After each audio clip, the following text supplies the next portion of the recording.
With over 25 years of global marketing, branding, and strategy experience, Stacy Anderson joined Esteem Brands as Chief Marketing Officer in September of 2012. In 2016, Stacy was appointed Brand President of Anytime Fitness and is responsible for steering the world's largest and fastest growing fitness franchise, serving 4 million members at gyms located in all 50 states and 35 countries on all 7 continents. Anderson, whose previous retail experience includes executive marketing positions with Best Buy and Geek Squad, is one of relatively few women in high-level leadership roles in the franchising industry. Her most notable accomplishment is raising 2 happy, outgoing teenagers, Noah 16 and Aiden 14, with her husband of 22 years, Trevor. So Stacy, thank you for being here with us today. I know you are an incredibly busy woman, and I appreciate your time, thank you, energy, and thank you, presence with us. So I'm going to start by asking a question to give people a little bit more information about something they might not know about you. So most of us know that you are kind of the infamous brand president of Anytime Fitness, right? Yep. All 7 continents, multiple clubs, multiple club members, multiple club owners. Yeah. But what people might not realize is that in knowing you, you quickly get to know that you are tied to this concept, this test, this assessment of the Enneagram. Yeah. So what does it mean to be an Enneagram 8? Oh my gosh. All right. So Enneagram, first of all, I should preface all of this by saying I am the type of person that chalks this all up to a little bit of fluffy duffy BS. It's generally not, I've done StrengthsFinder, I've done Myers-Briggs, I've done all these things.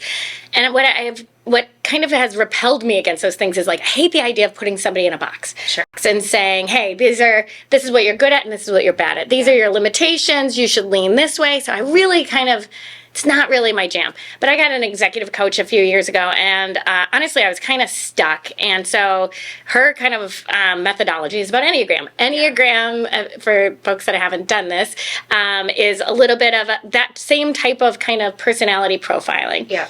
An 8 is the challenger. And so it's funny because my coach said, okay, pick which one of these things on this wheel of Enneagram do you think you are? And I was like, I saw it right away. And I was like, great, I'm the worst one. I'm the worst. And why do you think you were the worst one? Because who wants to be a challenger? Who wants to be the pain in the ass? It's totally me. I'm that is me. And so what the challenger kind of Enneagram is all about is, one, they're personable and they advocate for underdogs. The positive side of it is they really care about fairness and this idea of helping people move forward, especially if there's a challenge in their way. Yeah. The hard edge of an Enneagram, and anybody that knows me sees my hard edge every once in a while, is that we're drivers, will get stuff done, and will sometimes are very comfortable being the voice of opposition in a room. Of saying, no, not that so much. Have you thought about this? And we can come out pretty hard out of the gate. A lot of work with my executive coach, which is just AKA therapist. Let's be real. Executive coach is really just a therapist. I know. My CFO always says, how about we hire executives that don't need coaches? And I'm like, you need a coach. You need a coach. Yeah. So some of the work that she did with me was to talk about where does that come from? And an 8 really is all about making sure that you never show up vulnerable, making sure that you're always protecting yourself, that you've got a hard edge out there. And there's that song Titanium. Every time I hear it, I'm like, oh, that's such an 8 song. It's about put your armor on, make sure everybody sees you.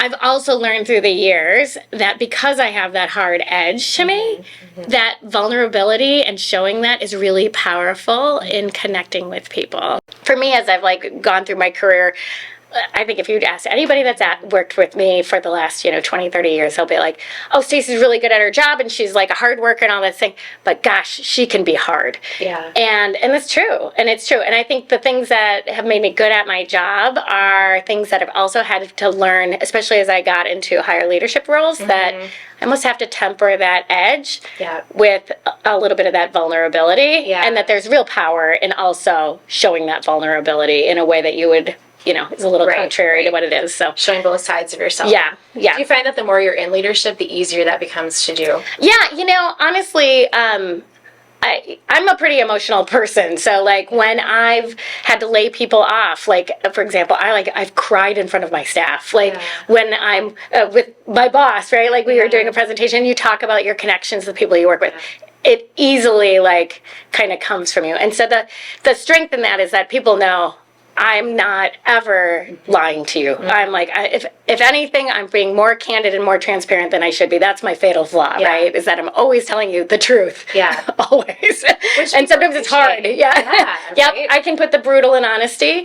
But I also, when I'm connecting with people, I think people do feel like that they can trust me. Is what you get. Yeah. You're not going to try and like skirt around an issue. You're going to just be really direct. Yeah. And I love that. I mean, my energy comes from people. I love being around you. Like the connection with people is great. And when you have that and you trust people, being vulnerable is easy because, what are you going to go, put somebody's like, soft side on stage? Like, no. And I think that is the power of what leadership is now, too, is just kind of, making sure that you're not only hard in driving people towards outcomes, which has like really been kind of what my career has been built on, but also being a safe place to fall when people are like, ugh. That was kind of messed up, or I screwed that up, or whatever. And that's what learning is. So in the franchise industry, like you're one of the top dogs. Like you're a top female in the industry, which, as we just went through the election, I still sometimes think about that. And gosh, I tell my girls, because I have 3 of them, I'm like, do you realize that less than 100 years ago, we didn't have the right to vote? I mean, it's crazy, right? Crazy. Yeah. So, I mean, you have to sometimes have like this strong front, right, that you put forward. And Enneagram 8s are really freaking good at that. And it's probably served you really well in the industry where you're kind of like bumping arms with like some people who might have some more annotated like philosophy and leadership, right? And gender bias. And you've done that beautifully. And I think that's probably your 8 that's like taking you through there. Yeah. And not always, right? Like I'll also look early on in my career, it took me a while to navigate that, right? Like it took me a while to not just show up and blow everybody over in a room and be like, you know what? We're going to do it this way. And also it helps to find your people, right? Like this company, anytime, has been my people that see me for who I am, that appreciate my strengths and my weaknesses, that when my weaknesses show hard, they're like, it's okay. Try again. And so I think that's part of this too, is like, you've got to find the place that you can, do the work and move yourself forward, but also a place that has grace. And so like that for me has been like my big lesson of the last 5 years is like, give yourself and other people a little grace. Or a lot of grace. Or a lot of grace. It's hard. I'm starting with a little. Get my goals, but So going back to the Enneagram just a little bit, like how does that drive you at work? Like in terms of, do you hire, like have you ever hired people because they're a certain Enneagram? It's interesting. Just being aware of kind of my predispositions helps me kind of self-regulate. Like when I'm like I have a visceral reaction to things and I feel like I'm gonna like jump out of the gate. And so I'll like bite my tongue. So like just knowing kind of where you fall on that spectrum, I think is really, really helpful. I don't ever hire a certain type. I know I love people that have a propensity for action and have a high sense of responsibility, in part because I value that. Those are like some of my big values. So I've got a lot of those folks on my team that like take their work as seriously as I do, but they're not 8s. Like some of them are perfectionists, some of them are 3s, some of them are like, I want to get this right and do things that are meaningful and lasting, and those are 1s. And so it's less to me about like hiring for a certain type. But what I also know is I use their Enneagram to coach them. Like, you know what I mean? Like the 3 understand their strengths, right? The 3 on my team is harder on herself than anybody I've ever met. And I'm like, whoa, she also is one of the best leaders I've ever had on my team. And I'm like, holy smokes, she's my marketing lead. And I'm like, gosh, you're a better marketer than I ever was, and I was a CMO of the company. I'm like, you're really great. Yeah. And it doesn't even matter how much I feed that she's hard on herself. And so, like, we actually work on that together to say, hey, gosh, this, like, don't be so hard on yourself. And likewise, when I bite in a meeting, they all know, well, hey, you're 8. In fact, I think she bought me a coffee cup that said, I'm an 8, let's go, bro, or come at me, bro. That's what it said, come at me, bro. Yeah. And I'm like, yeah. So it's just a kind of common language that helps us understand who's kind of where you're starting from, what your starting point is, what your predispositions are. And frankly, it's helpful to just understand people, because the reality is I'm an 8 because of something that happened in my childhood, and somebody else is a 3 because of something else that happened in their childhood. And you know, as much as you don't want to like admit it, like how you're raised and all of that just has a lot to do with how you show up at 48. You know? Yeah. Unfortunately, I blame my parents. Yeah. Pat and Doug. This is my fault.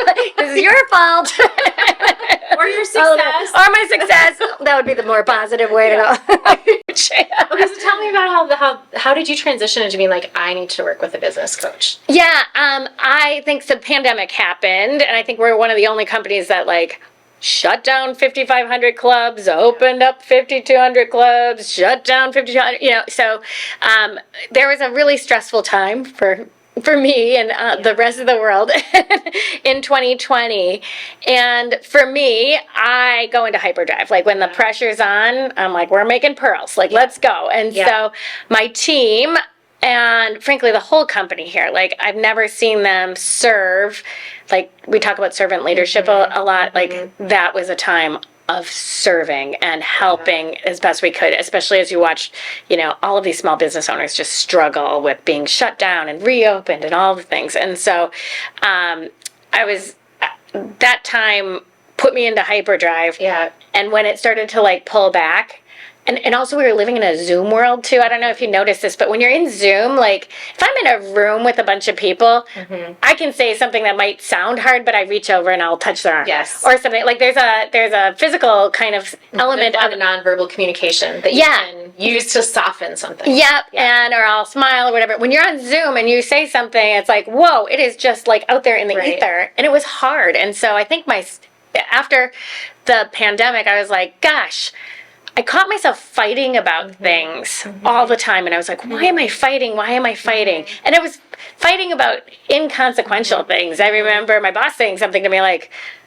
does it really matter? And I'm like, it doesn't, but I just really want to win this. And I was like, what is that? Yeah. And so at some point it was becoming so much conflict, like almost unnecessary conflict. And I was so upset and I couldn't pin down, like, what am I mad about? And there was nothing really to be mad about, but I was just wound up in myself. And I was like, I got to figure this out because I love my job. I love my home. I love my kids. But I'm wildly unhappy about something. Yeah. And so I just needed somebody to unwind me a little bit. And so stepping back and doing a little bit of the work with my coach was just super helpful. And honestly, like I'm the kind of person that's like I said, it's airy-fairy and oh my gosh, spending time working on yourself, like it's the best thing I've ever done. It really is. It like really helped me. I think my coworkers were like, thank God. You were killing us. Yeah. And I mean, I joke about this all the time, but I'm like, 8s also have a tendency to not kind of be in tune with like their own health, right? Okay. And so for me, I'm like, I didn't even know I had COVID and I just like worked through it and I didn't know. I was like, why am I like sweaty? I was in a room with a blanket on and a space heater and my husband walked in and he's like, what are you doing? I'm like, why is the house so cold? He's like, it's not cold in here. You have something going on with you. Like, I don't realize it. Like, I'm like, no, you muscle through it. My mentality is to muscle through things. Yeah. I've had shingles 3 times, but I like really in the last 3 years, probably the last 8 years, I've done things that I'm like, I've been so stressed out through them and I end up with shingles. And I was like, it was like the second time I think I got it that I'm like, what are you doing to yourself? And it was kind of the best thing ever because I was like, big wake up call. Yeah, I'm like, this actually is affecting me physically. And I had no idea. I mean, aside from making everybody miserable around me. But Which, that's that's a lot of times how illnesses go, right? There's that knock on the door that you can keep functioning like this, you're going to have an end date. Yep. And if you don't take control of that end date sooner than later, something will show up in your body that's going to make you be like, hey, just remember you can't do this forever. You can't do this forever. I used to always think that was like mental toughness. Like, you just push through it. Like, of course that's not a thing. But it is so true. It is so true that your body reacts to the way you're working. And I used to be the type that would lay in bed all night, and I had a pad of paper by my bed, and I'd like write my ideas down at night. And for some reason, everything always seems way worse at night. I don't know what happens. But I've learned to be an Olympic sleeper. Like, I'm like, okay, don't stay up till 1 every night, like working on whatever. Like, go to bed and get up at a decent hour. And like, I get 8 hours, sometimes 10 hours. I am a sleeper. And if I don't get my sleep, like, the day is really different for me. And I love a cocktail, but I also know, like, I can't have 3 glasses of wine and sleep at night. And so, like, you got to pull back on that stuff. It really has made a big difference in knowing that my mental health and my stress level is actually affecting my physical health in a weird way. It's kind of a gift that I get shingles every time I'm stressed out, because I'm like, I'm not old enough for the shot. Yeah. That's a good thing. I'm like, give me the shot. They're like, no, 2 more years. Yeah. I'm the only person that's going to celebrate 50 with a shingles shot. It's going to be amazing. You know what to get you for your birthday. I know.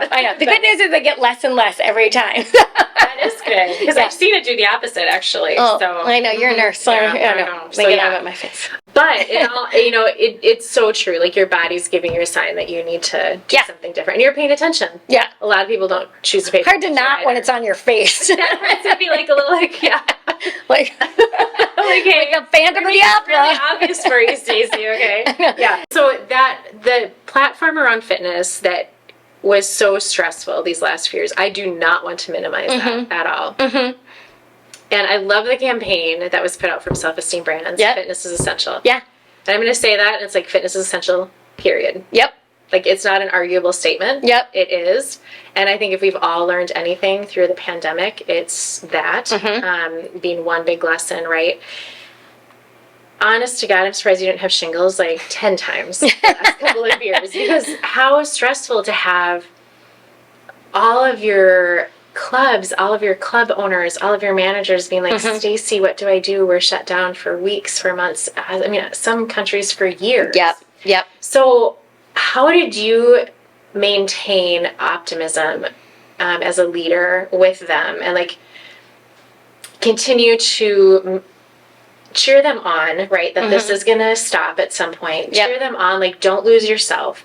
Don't lose your entrepreneur mindset. Don't lose your own health. Like, that's a huge job on all 7 continents. Yeah. Like, how did you get through that? What did you lean into as a leader? Well, what's interesting is, like, it was almost the opposite. Our business owners in this system are the most resilient people I have ever met in my life. And like, when we went into it, I remember trying to do my own like Facebook Live. I think it was the first time, and then I think I lost my marbles and I started to cry or something. And I'm like, oh my God, I can't believe that. I'm like, that is not a good show. Leadership. Like, no, we're all going to be okay. I'll be back. Like, we're fine, right? Right. Those owners stepped up locally, like, they're fighters, and they're like, listen, we're not going to take this like lying down. We are here to help our communities be healthy. I've spent a lot of time talking to a lot of different public policy makers, senators, those types of things. The last one I just had a few weeks ago, and we were talking about fitness being essential, and she said, listen, that's really, designated for healthcare workers and emergency folks. And I said, I understand that, but how about you think about it from a proactive standpoint versus a reactive standpoint? I'm like, gosh, we know, I hate to say it, but like COVID and the pandemic discriminated against people that had a pre-existing condition, that were obese, that didn't have like great immune systems. And the reality is fitness is essential. And so that kind of idea of, it's always, if you have a common enemy, there's this ability to bond. And I think, there's always a franchisee relationship where it's like you're always kind of tussling a little bit, and you're in a marriage, and like you hope it's 90% of the time good, and 10% of the time you're arguing about like what's for dinner or something. Sure. But when COVID happened, we all like said, we're going to lock arms and we're going to do this together. And so as much as I was here to help them, with some of their corporate stuff and work on public policy things and, do their best from like the mechanics of their business and fee relief and those types of things, those owners really spoke up, did their work, did what they could to keep their livelihoods moving, especially the Canadian owners, where they were really shut down for almost 2 years. And so they, the way that they showed up and still trained in their communities and did whatever they had to do outdoors, made, many of them put their equipment outside. Right. I mean, these people are creative, resilient, and innovative. And that's inspiring. And so I don't work at this company, so I'm like, I love to work out. Like, you can look at me and know I'm probably not a bodybuilder, but you work out. And sometimes it's like, for me, it's obviously physical health, right? As someone who's driven by physical health. But what I realized during the pandemic is it was a lot of mental and emotional health. Absolutely. So I was like driving by the gyms that were closed and like literally had this visceral response to my body. And I'm like, okay, this is not physical. This is actually like emotional and like mental. Like that's my community, one. It's my safe space. It's like where my dopamine gets released, right? So like it's where I feel good. Like it's where body, mind, spirit, it's all comes together. Right. And likewise for us, it made us realize, hey, just helping people in our four walls isn't where they need us. Because I'm sure you were out walking outdoors. I'm sure there were moments during COVID you're like, I got to get out of my basement because that's where I was working. Right? Yeah. And so for us, it actually accelerated a lot of what we were doing from a business standpoint, because it was like, people don't need to be just confined to their gym and their community, where you do feel great, and don't underestimate the power of being a part of a really good, healthy community. But also, I mean, I can squeeze in 30 minutes today. I'm going to go for a walk outdoors, and I want my coach at the gym to know, I did that. And then he says, thumbs up, and then I'm very happy. So just that different ways, figuring out different ways to communicate. Right? So it doesn't always have to be that in person, in interaction. It can be via an app or via an email or via a phone call. Because health doesn't stop when you're in the gym. It doesn't start when you walk in the gym and then it's done when you Actually, what you do outside the gym matters way more to your health and wellness than the 1 hour, the 3 hours you're going to spend in the gym. But hopefully, that one good thing you do for yourself spills into the next good thing you do for yourself, and the ripple effect of it all. So what will it take, do you think? So I come from the healthcare space. And I left the healthcare space because we're always in this reactive mode. Literally, it's a hamster wheel that I saw absolutely, and I'm a half glass full person. And I could not see a way out of it. It's there is absolutely no opportunity, even as I continued to look at my leadership roles, that we're going to flip our mindsets to be proactive. So it was so refreshing to come to a space that could be proactive. Right? We could think really differently. But 2020 was a little bit of a halt again. Okay, we've come somewhere. But not nearly far enough. We're mental health aware, but are we really doing anything about it? Right? We'll find all these half-assed backwards ways around getting people to be proactive. Instead of just being hey, you actually need to take some ownership of X, Y, and Z, and we want to support you, and we're here for you. So what do you think it's going to take? If we didn't learn that through this, what is the formula? What's A plus B is going to equal C to get us to be a proactive nation around health? And that's a huge question. No, I'm if I had the answer, I'd be a billionaire. But what's happening today is all the economics, right, are all driven towards treatment of a problem. And there is no economics around prevention of the problem. Honestly, I don't think our healthcare system's going to get us there. I really don't. They're all trying. They're all trying to, give you incentives for lowering healthcare and all of those things. But gosh, even with the deep pockets of those healthcare providers, they don't really connect with people. People are afraid of healthcare providers, right? If they called me and said, hey, what's going on with your health? I'm going to be like, I'm great. I don't smoke. I don't do that. I'm I barely have a drink. Never. If my trainer asks me, I'm well, here's kind of what I do. By such a 12-year life, here's everything. I got to work out real good today because I'm seeing so-and-so tomorrow. So the mentality and the consumer connection to where the economics are playing they're just not aligned. I think technology is going to disrupt it. I think somebody is going to come in and go, gosh, I'm going to gamify how your health starts to play. I'm going to actually start rewarding you economically for your health. I think somebody, an Amazon, an Apple, or one of those, Google, are going to come to the table with something so disruptive that is good, that will put healthcare where it's not even healthcare. Like, that's a nice name for health treatment. Like, put those treatment providers where they belong. And there's always going to be a role for that. But that the economics and the behavioral change and the motivation, I think tech's going to figure that out. I really do. I really do. And I want to be a part of it. Like, that's the thing. I'm like, you look at how, Twitter and all these different things are like already shaping behavior of how people live. Like, we stare at our phones all the time. We stare at our computers constantly. And now you're seeing, like, in the political climate, right? Like, how we can feed people's own perceptions and almost create, like, extremist behavior about it. How about we create extremist behavior around health, wellness, taking care of oneself, and happiness, and mental health, and recovery, and good food, and. We'll return to Rebel and Be Well in just a moment, but first, a few words about our sponsors. I want to say a special thank you to everyone at Self-Esteem Brands. We are grateful for the recording space and support you have provided to our podcast platform and team. You can find more information about Self-Esteem Brands in the show notes. We appreciate and savor every sip of Dry Farm wines during our podcast conversations and every event at the Point Retreats. To find out more about Dry Farm wines, find their link in our show notes. Thank you, Paddle North, for being our preferred Minnesota-based brand and company. We honor every memorable paddle. To find out more information about Paddle North, find their link in our show notes. The Point Retreats and Rentals is situated roughly 30 minutes outside Brainerd, Minnesota. The property's private peninsula boasts over 1,500 feet of stunning shoreline spanning 3 lakes on the pristine Whitefish chain of lakes. Whether you need time to renew, reset, or reconnect, we have a space that can host your family, group, or team. Click on the show notes to find out more about the Point Retreats and the Point Rentals.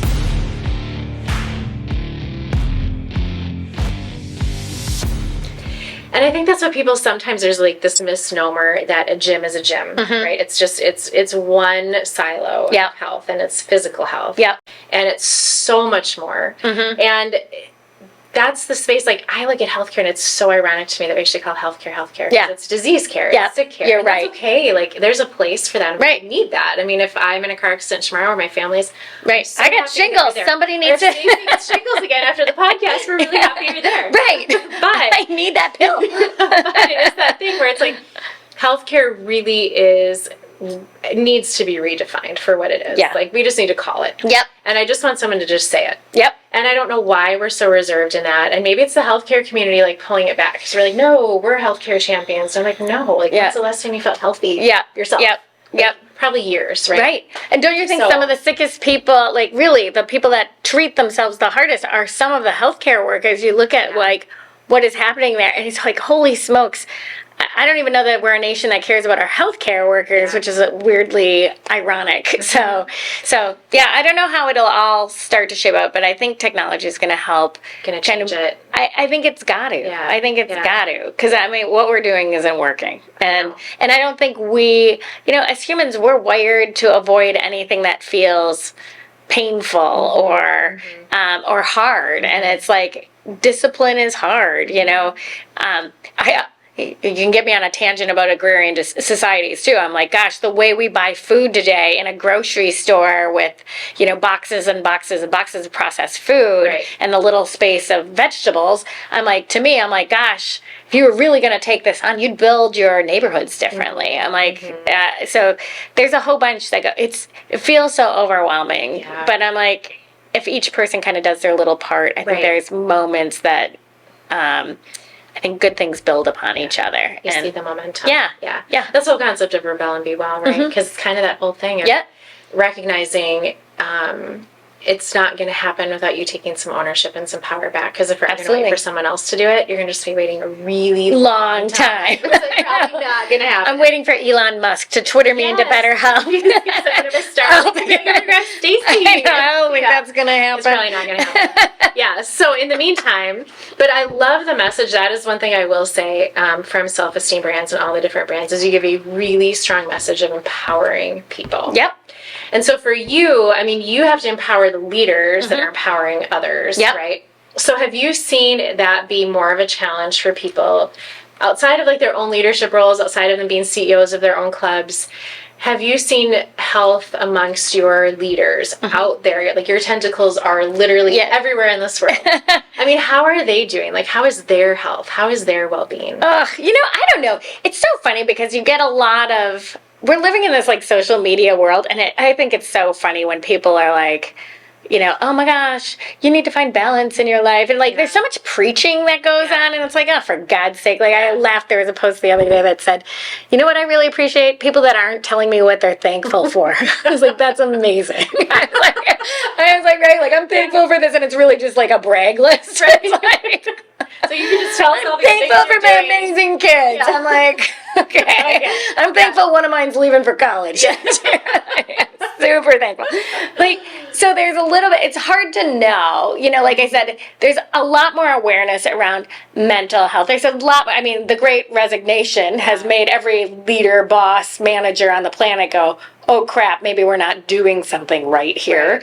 And so there's part of me that's thankful for the whole pandemic, because it's like, gosh, it really did shift how you were able to work and the flexibility that you have at work and how you can live your life. And it taught me a little bit about melding my work and my life together, a live to work, not work to live kind of thing. Yeah. I don't know. I don't know how real. It sure feels like everybody's getting their shit together out there. Yeah. I don't know how real that is. And you don't know how real it is that I'm like, I got myself an executive coach and I'm great. No, there are days like this morning, I was like, budgets and blah. And I'm ready to like rip somebody's head off. Yeah.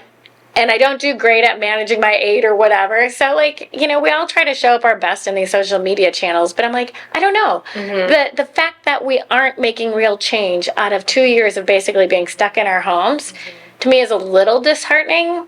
And a little bit of like, hey, we're all here for the show and not necessarily for the substance. So that's good. That's deep. I don't know. Well, I know that is, and I think you're so right. Like social media makes it that, right? It's just all the show of all the great things. The people I'm most attracted to on social media, people are like, my life was like, this is a really freaking hard day. This didn't go right. All these things. But I mean, obviously you want to see people rally and like overcome. We're kind of always like cheering on the underdog, right? Yeah. But in some realms, like I feel like our whole world was a little bit of an underdog like these last couple years. And so many people rallied. Yeah. But it's like, let's just be real. And it's okay that nobody really knew how to handle this. Yeah. Like nobody really had any idea. Something new. Nope. Right? It's novel. No. So how do we like rally now and learn from it? So this sentence is a statement. Yeah. Fitness is essential. Period. Like, we don't debate this anymore. Right. Like, it's just not up for debate. Right. It's not going to happen ever again in the entire future history of our nation that we will do what we did. Yep. I hope that's true. And I think not only fitness I think health is essential, right? Like, fitness people think it's moving your body, but health is essential. If we don't, it is our nation's health is the greatest asset we have. Yeah. Imagine a country of diseased people. Like, what are you going to... I mean, right? Yeah, you don't have to imagine it too hard.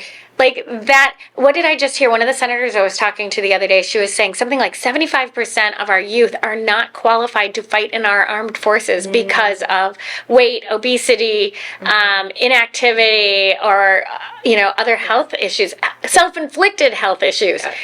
I'm like, 70% of our youth cannot fight in... I'm not saying we should go to war, but I'm saying like that is a shocking statistic. Yes. And so I don't know what it's going to take to get people there. I'm hopeful for a new generation, right? Like, I mean, I don't know that my generation grew up going, it's important, but I look at my nieces who are young professionals now, and they're like, one's a nutritionist, one's a lawyer. They like walk and run marathons, and they're like, it's part of their everyday lives. And I look at this younger group of people coming up, my kids, that it's like, it's just kind of a given. Like, of course you're going to take care of yourself. Yeah. And it's less about vanity and more about health. And I go, well, that's promise. Yeah. I mean, but they're valuing it. We're setting a different set of values, which will drive our next generation. Yep. Absolutely. Because, on that note, too, just another interesting statistic is type 1 diabetes used to be called juvenile diabetes. Oh, right. And we can't call it juvenile diabetes anymore. Because we all have it. Because type 2, which is more attributed to lifestyle, is now the most common type of diabetes in 18 and under. So it's like, that ripple effect into the next generation. Like, you need the next generation to really rally. Yeah. Where we, like, pick up where we kind of left off a little bit, Right.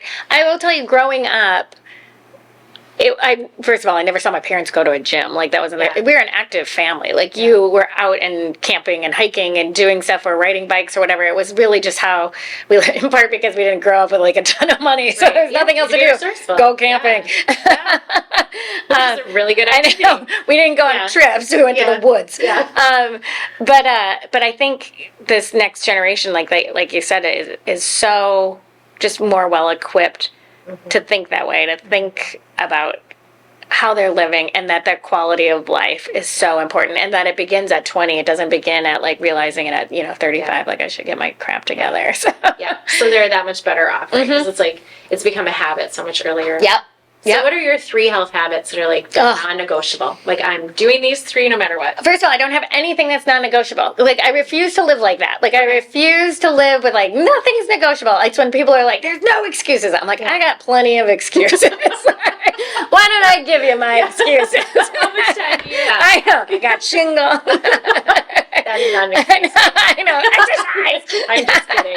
That's actually pretty good one. Yeah. So I really do not try to have, like, hard and fast rules. Now, one of the things I always struggled with was, like, I've always had a lot of pride and being so busy that I can't do anything. I have no time for anything. I have stopped that, in part because I have bosses that are like, stop that. And also in part because I'm like, at some age you're like, what are you doing? So I've learned to carve out time in my work week day that I'm like, I'm going to the gym. I am not a morning person. I like my sleep, and I know sleep matters to me. So I go at 9 o'clock on Wednesdays. I was there this morning, and I go do my hour in the gym, and usually go for a walk around the lake nearby after that. And I'm like, it's a non-negotiable for me. Even though I had a bunch of stuff this morning, I'm like, I am going to the gym. I have learned to say that is important. Shingles will teach you that. Like, I've learned to say that's important enough that actually I'm going to show up better to work when my head is clear than just work. Yeah. So there's a little bit of that I've really tried to take.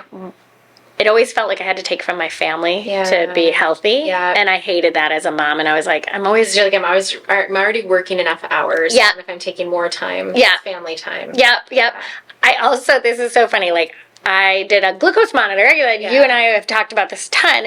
And I was watching, like, I always lived this life where I was like, oh my God, okay, you're going to fast in the morning, and then I'll eat later in the afternoon, and, like, be done eating by 8 o'clock or whatever. Right. Just knowing that data taught me, eat. Like, in the morning, I couldn't figure out why I hate to work out in the morning. I hate it because my glucose, my blood sugar is, like, 30. It's not, I'm like, right. Yeah. So I'm like, So now I'm eating. So I wake up in the morning and I eat.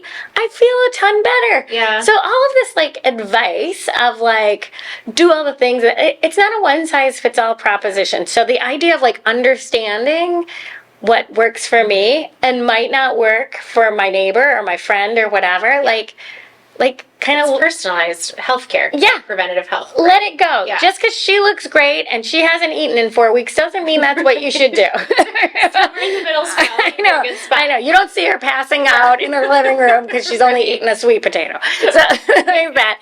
Don't put that on social media. I don't put that on social media. Post about that. Grateful. Grateful starvation. I know. Grateful for starvation. Empties that revive me. Thank you. Yeah, and I think maybe my third is probably just that idea of, like, flexibility, like forgiveness and grace. And, like, for me, it's maybe I have a bad day, or I have a day where I'm like, I ate a bunch of crap or whatever, and then I'm like, you know what, tomorrow's a new day. Yeah. Start it over. don't be so hard on yourself. I just think life's too short to be this like brutal to yourself. And the years I've spent doing it to myself and watching my girlfriends and my peers and all, you know, like everybody's so hard on yourself. It's like you only get like, I don't know, 85 years. I'm planning to live to like 110. But nice. yeah, I know. I have a don't unplug me thing in my health class. I'm like, I could come back. I'm the only person that literally has a healthcare directive that's like, keep me plugged in. Keep me plugged until 110. Yeah. I'm like, I mean, I could make it come back. You never know. I mean, medicine's amazing. It is amazing. We're only getting better. That's right. I think if my blood sugar's low, give me a banana. Take you there for sure. Yeah, but I'm like, listen, life's too short. Like, why be so hard on yourself and do what you love? Like, that's the other thing I also have learned. Like, do what you love. I used to like go to this boot camp in the morning at 5 a.m. and then I'd feel terrible and I'd lay on the floor with my face on the cold tile because I thought I was going to throw up. And I remember saying to the trainer, I was like, if you feel like you're going to throw up, should you keep going? And she's like, no. And I was like, huh. I'm tapping out. But every day I feel like I'm going to throw up. So I was like, why am I doing this? But you know what I love? I love to boat. I love to ski. I love to hike. I got a dog now. That damn thing makes me walk miles and miles a day. It's like the best thing I ever did was buy a dog to get out of the house. I love working out with friends. And so I'm like, if I don't want to go by myself, I can go with a friend. And so like doing the things that I like to do. Do something you enjoy. I know, right? What like, I mean, idea. What an unlock. But it's true. We're so hard on ourselves. You bring a really, really good point forward in terms of like, usually it's more like, why are we ingrained to be more motivated if it feels like it's some kind of punishment? Like it was super hard, so then it was worth it. Yep, and you won't do it. There's a really cool study out there. There's a book called No Sweat that this Michelle Seeger wrote, and she just wrote a new one too that's related, but it's all about the science of motivation. And when she took a group of people, 2 groups, and said, okay, this group, we're going to go for a walk because it's good for you and you should do it and it's exercise, and then we'll come back and we'll have lunch. And then she took another group that said, you're going to just go for a leisurely walk, we'll come back here and have lunch.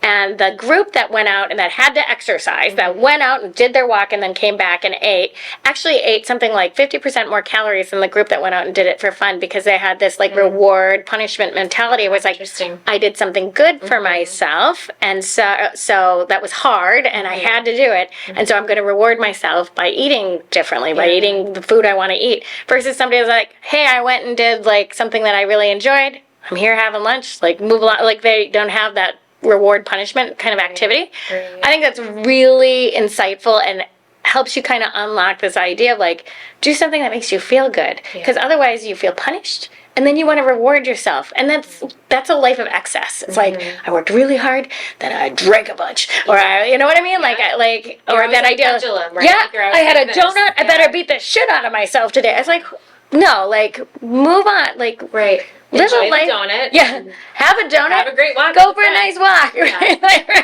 And eat the donut in the morning, so you don't. So your blood sugar's It's gonna be great. Yeah. But if you had to tell your 30-year-old self something, what would you say? Well, when I was pregnant at 30 and I gained a lot of weight, so I would have been like, stop eating so much Kentucky Fried Chicken on the way home from graduate school. Yeah. Love the KFC. I was like, whoa. You were pregnant when you were getting your MBA? I had 2 kids in the middle of my MBA. So it took me 5 years to get. So I started and then ended up with children. You are a serious badass. Yeah, well. You not only went and did your MBA, you did your MBA at like one of the top 10 business schools. Yeah.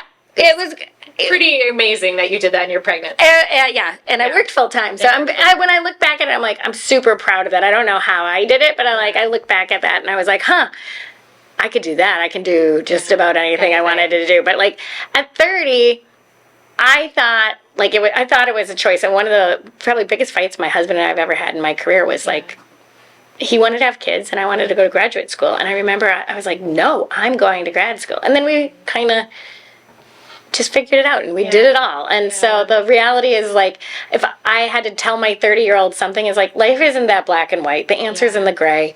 And what feels like a decision, I was just talking to one of my franchisees' daughters the other day, and she's trying to figure out what to do with her career and all those types of things. And she's like, I've got this picture of my life and it's going to be like this. And I was like, oh, that's cute. Like, me too. I had a picture of my life. I never thought I'd be the CMO of a waxing business and a fitness company. I certainly didn't think I'd be the president of one. I'm like, I definitely don't think life happens the way you think it's going to happen. And you know what? It's better. It's better. It's better. I love that. That's so beautiful. And it's so true. Yeah. I mean, being of similar ages, right? Like, it is. You can, and it's great to have visions. And it's great to have goals and aspirations. But the reality is, I mean, tell me, are you more of like a short-term or long-term planner? Because at my age now, I've almost stopped doing a lot of like really long-term planning because I realize it doesn't work out that way anyways. It stresses me out too. I don't like things on a horizon. Like, I don't know what this is, but I'm like, if somebody says like, let's have dinner in September, I'm like almost stressed out till September thinking about like, did I get that scheduled? Am I going to do that? Like, I'm a kind of person that like, I'll call you on a Wednesday night. Like, you want to go to dinner? Like, it's free tonight. I want to live life that way. Like, I feel like it, so do it. Maybe that's the impulsive side of me, but like, or maybe that's being the wise 48 that you are. Yeah. Right? Maybe. Less like that at 30. Yeah, I mean, I thought very much so that, like, okay, we've got to get everything. But life was, like, so strung for me. Like, I was so high-strung at that age where it was like, you've got to do all these things. You got, like, why do I always get... And my internal dialogue was like, how do you always get yourself into this? Why are you always doing this to yourself? And I'm like... And somewhere along the way, you do kind of give yourself permission, like, I don't want to do that. Like, I actually don't want to do this anymore. I'm not going to do that. Good for you. Yeah. That's a huge life accomplishment. Yeah. Well, I guess. I mean, it's kind of stupid. You get this old and you're like, you actually do what you want to do. It's like, I mean, take notes, listeners. Write down, I'm only going to do things I want to do. I mean, but that's kind of true. You do. You realize it's like half of your time is, gone. What do you want to do the second half? Is going to be stuff you want to do or stuff you don't want to do. Right. I mean, really, like, I think it's going to be stuff I want to do. I know. I wanted to do this. Yeah. Here we are. Thank you. I'm glad you're here. Yeah. So how do you handle, as an 8, how do you handle when there are things like you don't want to do, right? Or people you don't really want to interact with? Like, how do you default then? I ghost them. I'm like, oh yeah, I'll get back to you with a date. Okay, no, I know. I heard you say it. If you do that to me, I'm not here. I'm only sort of kidding. I have done that.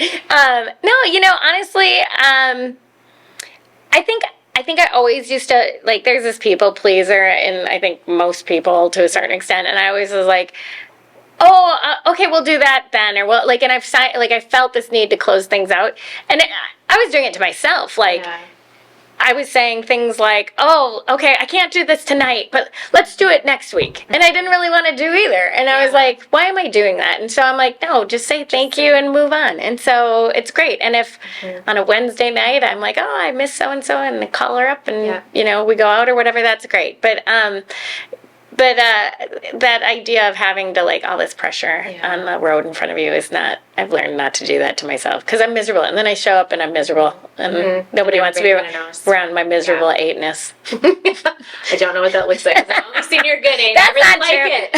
So. That's not true. But it's that whole principle, right, of, like, giving yourself permission to say no. Yeah. Which I think, as generally speaking, and I'm generalizing, but people, as they kind of, get into their 40s, you kind of start to be like, I don't have to say yes to everything. Like, I can actually say no. Yep. And it's kind of a beautiful place when you get to that spot. Wonderful. You're like, what is this 2-letter word? This is really cool. Right. I can say it. Yep, and there's no shame in that. I mean, it is just who it is. You just start to know who you are a little bit better, and you know how to deliver it a little bit better. Yeah.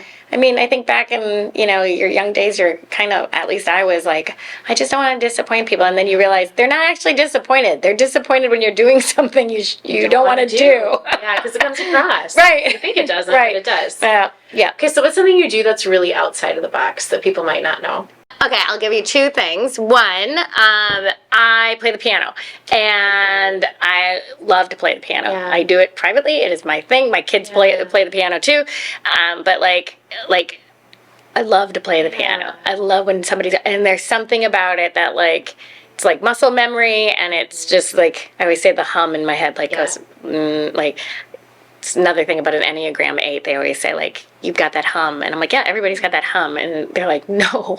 Yeah. People, I'm like, no, like, your head goes, no. Actually, no. But it is an 8 thing, like, where your stress is so high that you literally have, like, a noise in your head, which is really funny. And so, like, for me, playing the piano shuts out the noise, puts my focus on something else. And that's the only place that you find that. So cool. Yeah. It's weird. So I keep that in a closet because it's weird. No, it's and then weird. Do you know that learning an instrument is one of the best ways to prevent Alzheimer's? I did not know that. So, all right, good to know. You need someone who challenges you in that, Yeah. Miss 8. You Yeah. just be like, no, I'm preventing Alzheimer's. Yeah, I like that. My second one was... Oh, okay, this is dumb, but like, I'm like nuts about a probiotic. I don't know what it is. Yeah. And so like, every morning, I give my dog some yogurt, I eat some yogurt, my dog and I sit there, and like, it is our morning ritual. We get at 7 in the morning, I have coffee and my yogurt, and you just sit, and like, I haven't done that. That was another thing that started in the pandemic for me, to like, wake up and just have some time in the morning. And I'm reading my emails and I'm doing my things and whatever, but I'm like, I need my probiotic because I feel like your gut flora is a thing. Yeah. And then I've got this dog who is very needy, and so we sit there in the morning and we like we read our emails, catch up, and just have a little moment. And I kind of refuse to start my work day before 9 o'clock. Most days, because I'm like, I need the time, or I don't kind of get my head together. So in the right space. That's an awesome routine. I love that. Okay, so last question I'm going to ask you, because we're in the Self-Esteem brand Anytime Fitness tattoo room. If you could get one tattoo today that represented you, Stacy Anderson, what would you get? It's so funny because like everybody I work with has a tattoo, and I'm always like, I should get a tattoo when I turn 50. I'm going to get a tattoo. I'm too big of a chicken to do it.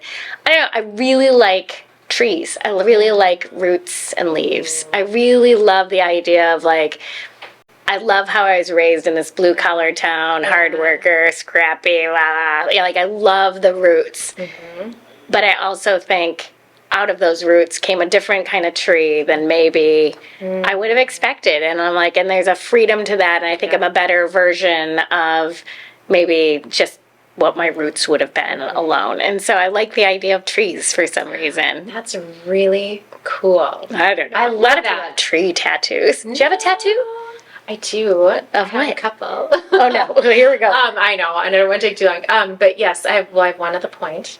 Nice. And then I have one of the name of my dad's memoir. Oh. In his handwriting. So cool. And then I have one of a little daisy, which is my favorite flower. Nice. But I love that. I love the tree and the image of that, right? It shows like the growth opportunity. Yeah. And what you've seized. Like you've seized, you've grown. Like you have your roots, you're attached to him, but like you've welcomed and invited in what you can do for your own personal growth. Yeah. I love that. I know. We'll see if I'm a nurse. I'm semi-decent with needles. I was going to say, we'll see if I'm brave enough. I'm like, Oh, you are. I got a year and a half, and then I will maybe get a tree or not. I think that's a good 50th birthday goal. Don't you think? Yeah, way better than shingles. Right. I know. So- I'll get my shingles shot and a tattoo. It's going to be amazing. Just gonna be like a needle birthday. You'll make sure we'll invite a lot of nurses there for you. Good. So good. Well, Stacy, thank you for being here. You're my gosh. an incredible human. You're so inspiring, and the opportunity that we've had, myself and our team, to get to know you better at the point has been incredible. You brought a ton of leadership wisdom, a whole different kind of like human gentleness, like to the spirit of being a leader, and all of us appreciate it. I appreciate you taking this time. Thank you. Oh my And gosh. I appreciate you. Thank you, and I appreciate you. And for what it's worth, the point has taught me to open up in a different way too. And so like what you're doing for people is really amazing. You are giving back in a different way than you find anywhere else. And there's something magic about what you're doing. So I'm you. blessed to be a part of your circle. So thank you for having me. It's easy to do. I love Anytime. Yay! All right, love you, girl. Love you. All right. Mwah. All right. All right. Until next time. Awesome. Thank you. Cheers. Cheers. Ding. Cheers. Ding. I want to say a special thank you to everyone at Self-Esteem Brands, the parent company of Anytime Fitness, Waxing the City, Bar Method, Stronger You Nutrition, and Basecamp Fitness. We are grateful for the recording space and support you have provided to our podcast platform and team. You are a true example of what it means to rebel and be well. You can learn more about Self-Esteem Brands via the link shared in the show notes below. We appreciate and savor every sip of Dry Farm wines during our podcast conversations and every event at the Point Retreats.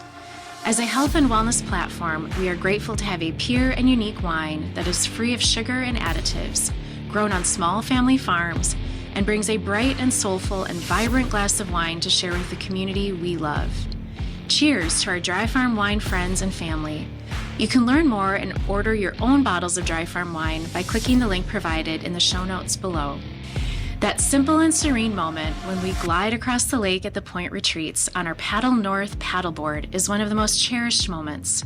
It's a gift when we and our guests blend into nature and lose track of time and space as we soar across the pristine Whitefish chain of lakes. Thank you, Paddle North, for being our preferred Minnesota-based brand and company. We honor every memorable paddle that brings great clarity and balance. Click on the link provided in the show notes below to see all the incredible lake gear available with Paddle North. The Point Retreats and Rentals is situated roughly 30 minutes outside Brainerd, Minnesota. The property's private peninsula boasts over 1,500 feet of stunning shoreline, spanning 3 lakes on the Whitefish chain of lakes. The Point property is owned by 2 purpose-driven leaders who share a strong desire to lead others to optimal health and well-being. Our team believes in proactive, modern-day health, shifting our mindsets to valuing quality of life in the same capacity as we value quantity of life. We aim for every experience at the Point to enhance and deepen your whole being health by providing many opportunities for well care during your stay. Whether you need time to renew, reset, or reconnect, we have a space that can host your family, group, or team. Click on the show notes below to find out more about the Point Retreats and the Point Rentals.